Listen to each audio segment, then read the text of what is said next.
اب اس کا نام ہے یہ 4 صدی میں مصر کے شہر اسکندریہ کا بشپ بھی رہا ہے. پھر اس نے تعلیم دی کہ یسوع مسیح خدا ہے. اس نے آرین جو تھا اس کے نظریے کی سخت مخالفت کی، اور یہ کہتا تھا کہ یسوع مخلوق ہے.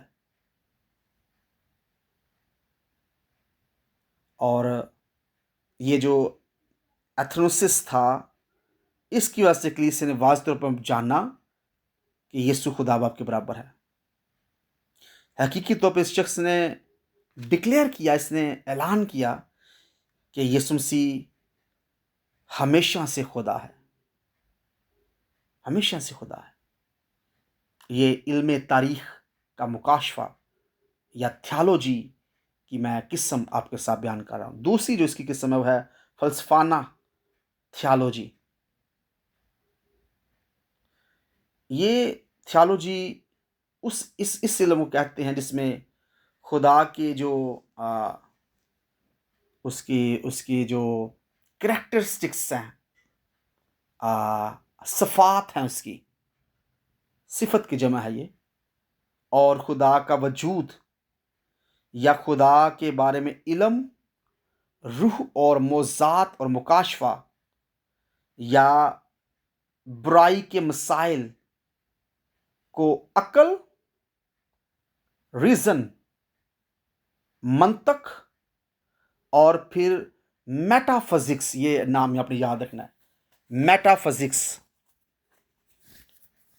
فزکس کے ذریعے جاننا، یہ فلسفیانہ تھیالوجی کہلاتا ہے جی. اب یہ میٹا فزکس کیا ہے، میں اس کو بیان کر لگا ہوں، یہ آپ نے یاد رکھنا ہے. یہ تعریفیں میں پھر کہہ رہا ہوں، یہ آپ نے یاد رکھنی ہے.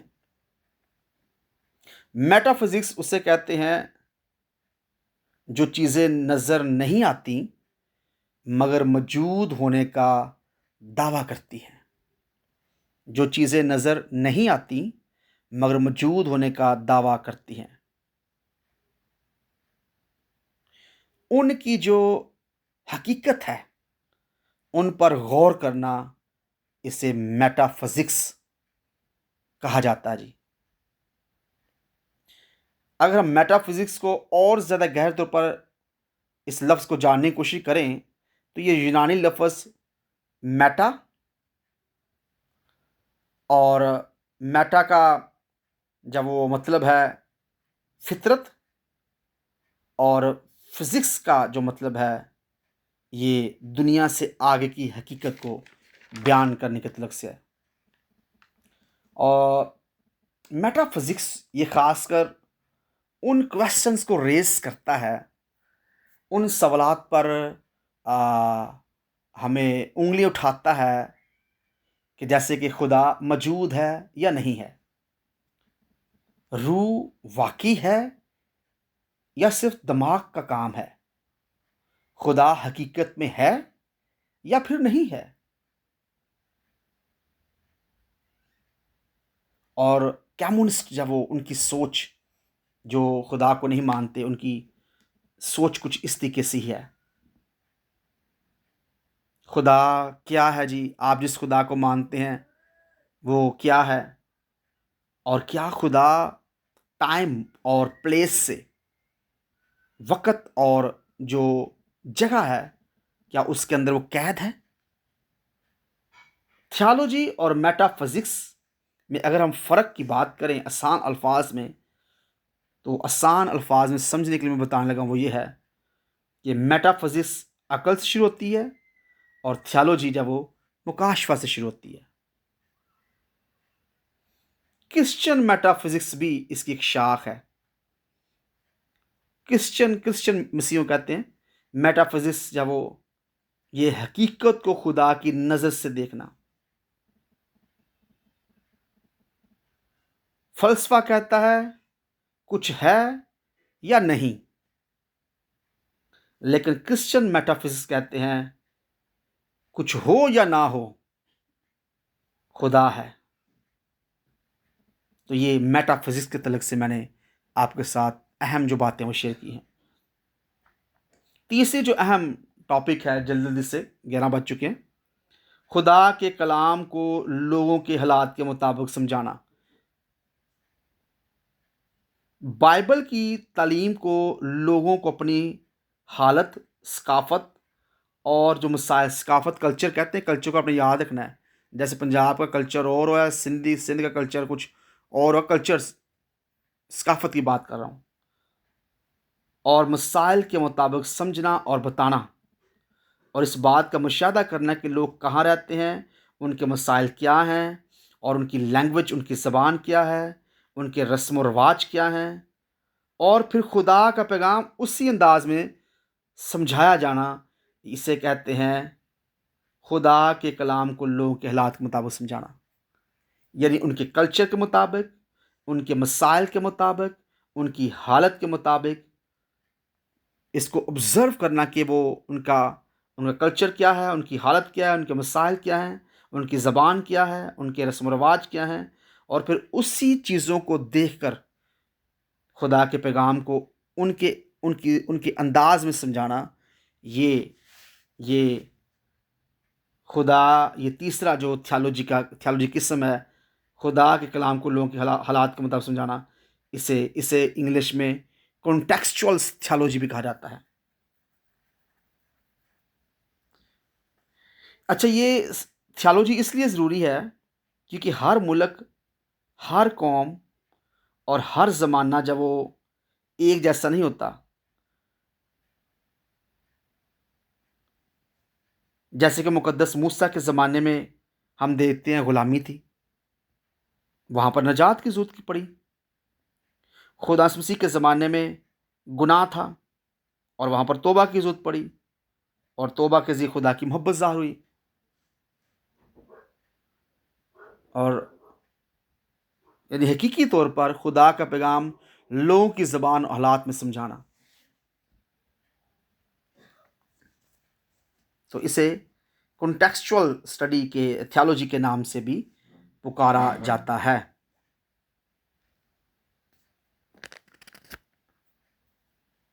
بائبل کے تھیالوجی کو پڑھنے کے لیے ہمیں کنٹیکسٹ کے اندر یا اسے اردو میں کہتے ہیں سیاق و سباق،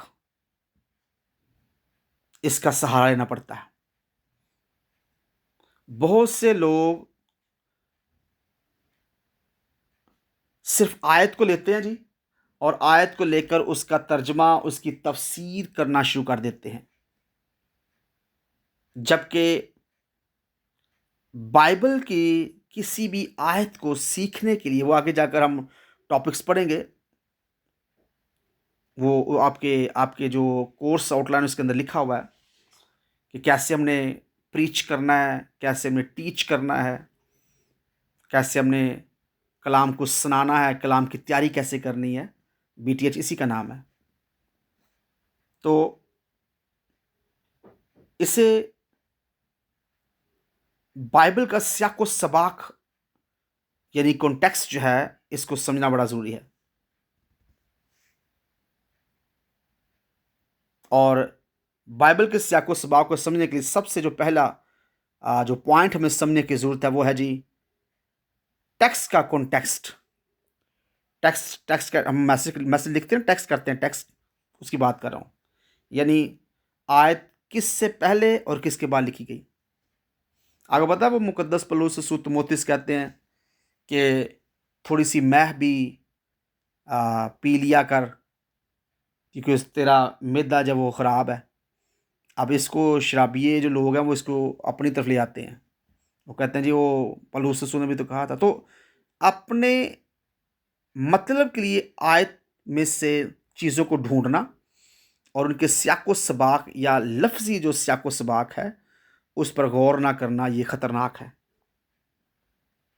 ہمیں صرف ایک ہی آیت کو نہیں لینا بلکہ پورا پیراگراف پڑھنا۔ آپ کو پتہ ہے بہت سے خادم بھی، بہت سے پاسٹرز بھی صرف ایک ہی آیت کو لیتے ہیں، وہ پچھلے پیراگراف کو نہیں پڑھتے کہ خداوند یسوع مسیح کیا کہہ رہے ہیں، کیا بات کیا ہو رہی ہے آیت سے پہلے اور آیت کے بعد، بیسیکلی بات کیا چل رہی ہے۔